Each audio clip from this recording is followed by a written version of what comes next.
Hello बच्चों, तो आज हम देखेंगे क्लास 10 का जो दो चर वाले रैखिक समीकरण है, चैप्टर नंबर 3 का जो बनाने वाला होता है प्रतिस्थापन विधि, उसको आज हम देखेंगे। ठीक है, तो देखिए ये कुछ समीकरण है, इसको हम देखिए प्रतिस्थापन विधि से कैसे हम सॉल्व करते हैं। ठीक है, और जो मतलब जो विधि होता है उसी हिसाब से हम बताएंगे। देखना, सबसे पहले प्रतिस्थापन विधि बनाने के लिए हम क्या करेंगे, समीकरण नंबर 1 से ले लेंगे।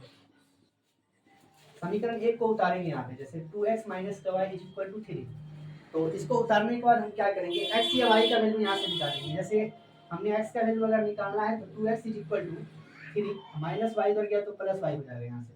उसके बाद अगर x का वैल्यू यहाँ से निकालेंगे तो 3 प्लस वाई अपॉन में 2 आ जाएगा, ये 2 बट्टे के नीचे में आ जाएगा। इसको हम मान लेते हैं समीकरण नंबर 3। यही विधि होता है प्रतिस्थापन विधि बनाने का। सबसे पहले समीकरण नंबर 1 से ले लेंगे, जो भी दिया रहेगा उसको उतारने के बाद हम क्या करेंगे, x या y का मान जो भी आपका मन है निकाल के उसके बाद उसको समीकरण नंबर 3 मान लेते हैं। ठीक है, उसके बाद देखना, यहाँ से अगर x का मान निकालेंगे तो लिखेंगे x का मान समीकरण 2 में रखने पर, 2 में रखने पर। अब जो भी यहाँ से x या y का मान निकालेंगे आप लोग, उसको समीकरण नंबर 2 में रखेंगे।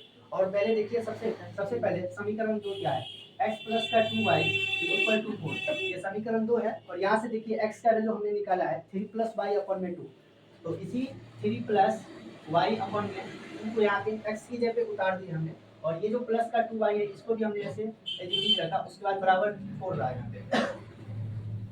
तो आप लोग अब देखिएगा आगे इसको हम किस प्रकार सॉल्व करते हैं। सबसे पहले अगर इसमें बट्टा के रूप में, बट्टा के नीचे में कुछ नहीं है तो 1 दे सकते हैं। उसके बाद 2 और 1 का एलसीएम हम जानते हैं कि 2 आएगा, और यहाँ से इसको सॉल्व करने पर 3 प्लस का y और प्लस का यहाँ पे 4y आ जाएगा, जो कि इक्वल टू 4 हो जाएगा। अब यहाँ से y को जुड़ जाएगा तो 3 प्लस का 5y बट्टे में 2 इक्वल टू 4। अब यहाँ से कुछ नहीं है, बट्टे में तो 1 करके क्रॉस मल्टीप्लिकेशन कर देंगे, जैसे कि 3 प्लस का 5y, इसको 1 से गुणा करेंगे तो ये रहा, और 2 चौका हो जाएगा 8। तो यहाँ से अगर हम y का वैल्यू निकालेंगे तो देखिए कुछ इस प्रकार से निकलेगा कि 5y इज इक्वल टू 8 यहाँ पे रहा, और प्लस 3 उधर जाएगा तो ये -3 हो जाएगा। तो 5y इज इक्वल टू कितना हो जाएगा, यहाँ पे 5 हो जाएगा। और हम यहाँ देख पा रहे हैं कि 5 और 5 यहाँ से कट जा रहा है, तो y का मान कितना निकल गया, 1 निकल गया। तो इसे सॉल्व करने पर हमको y का मान 1 निकल रहा है। फिर हम क्या करेंगे कि अब y का मान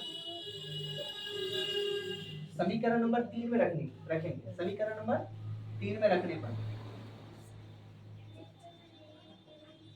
क्या करेंगे, y का मान समीकरण नंबर हम 3 में रखेंगे। तो ये देख सकते हैं कि x is equal to 3 plus Y upon में 2। तो x इज इक्वल टू, यहाँ से समीकरण 3 जो भी था उसको उतार देने के बाद हम क्या करेंगे, 3 प्लस का और y का वैल्यू जो भी निकला है 1, जैसे 1 निकला है तो उतार दे, तो उसके बाद बट्टे 2 कर दिए। तो x इज इक्वल टू देखो 3 और 1 4 हो गया, बट्टे में 2, और x इज इक्वल टू यहाँ से करेंगे तो 2 दूना 4।